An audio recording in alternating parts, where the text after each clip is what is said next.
The islands off the west coast of Upper Africa, with their mild, year-round climate, entice us to visit just as they have the English, German, and Scandinavian tourists who make this area their winter destination. Our adventure started when we flew into the Portuguese island of Madeira, landing on a runway supported by 180 columns, as the island is of volcanic origin with little flat land. Our hotel was located in the capital city of Funchal, near the water with a nice ocean view. While our visit took place in the winter, the nearby lush botanical garden showed the promise of spring colors. When we visited the old quarter of Funchal, we chanced upon a group of folk dancers.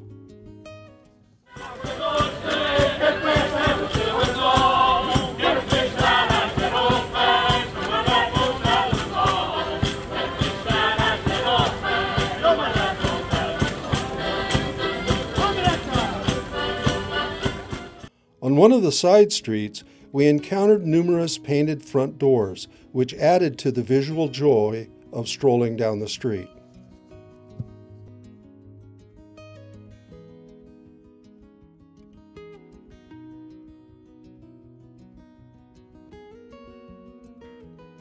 A bus ride that included scenic vistas ended with a visit to a local rum factory, located opposite a volcanic chimney.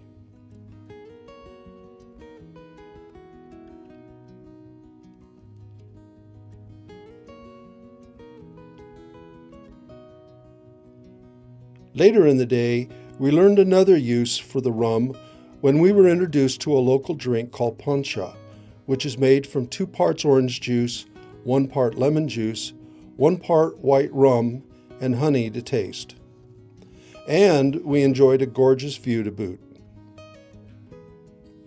A beautiful morning made our ride up the gondola an opportunity to see why Funchal is regarded as the Garden City. Some of the more adventurous in our group elected to return downhill via toboggan ride along the city streets.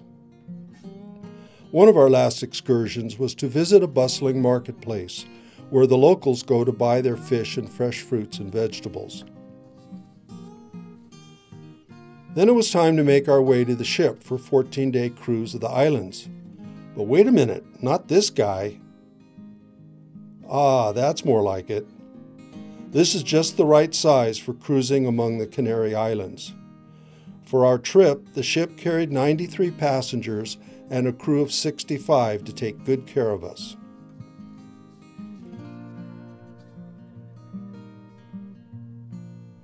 Our first stop was at the island of Lanzarote, where we visited the Timanfaya National Park, formed by volcanic eruptions as recently as 300 years ago. Vehicle access is limited as the government tries to keep the park in pristine condition so that the delicate flora and fauna can be preserved. Demonstrations at the visitor center clearly indicated how near the surface volcanic activity is located.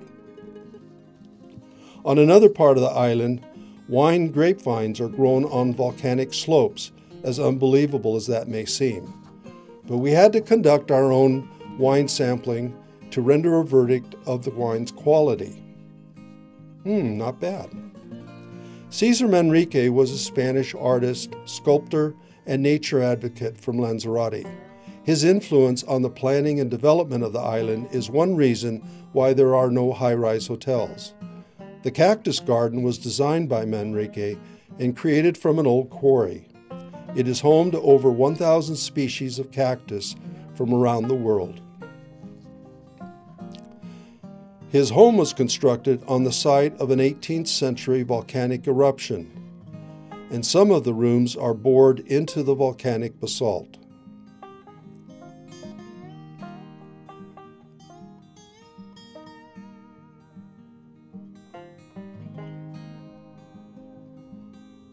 Several areas of the home are situated within volcanic bubbles.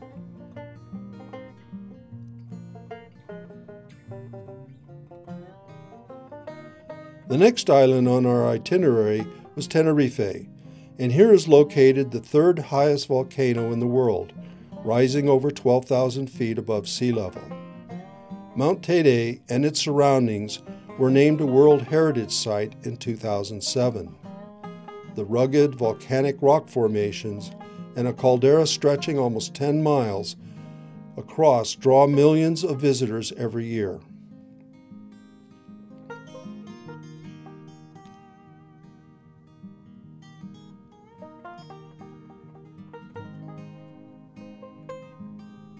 We left the island of Tenerife for a stop at La Palma, another of the 8 islands in this group. It is volcanically still active, and an eruption in 2021 destroyed more than 3,000 properties as well as hundreds of acres of farmland. We hiked in to get a better view of the Taugate volcano and what is left of the numerous structures buried by the lava flow. Time on board ship during our sea days could be spent taking a stroll around the deck, reading, playing cards, completing a jigsaw puzzle, or just getting to know each other better.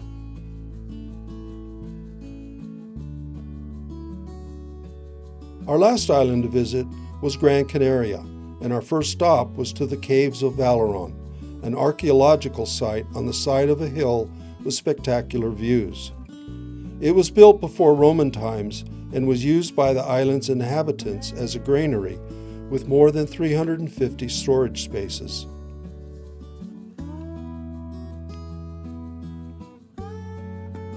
In the central part of the island is the idyllic town of Tejeda, which sits at the edge of a volcanic caldera. It is one of the most beautiful villages in Spain.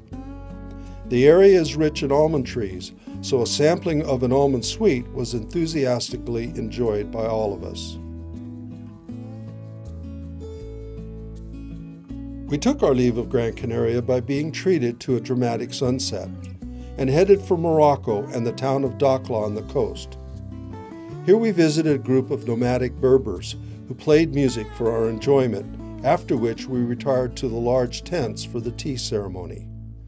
Some of the women had henna designs painted on their hands, a Middle Eastern practice for over 5,000 years.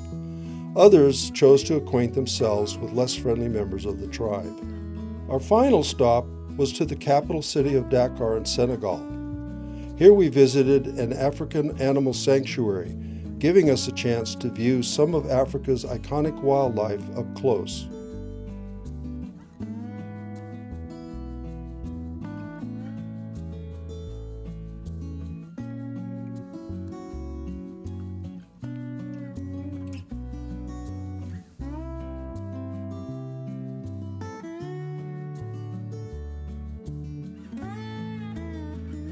A demonstration of sand painting provided a final opportunity to secure a last-minute memento.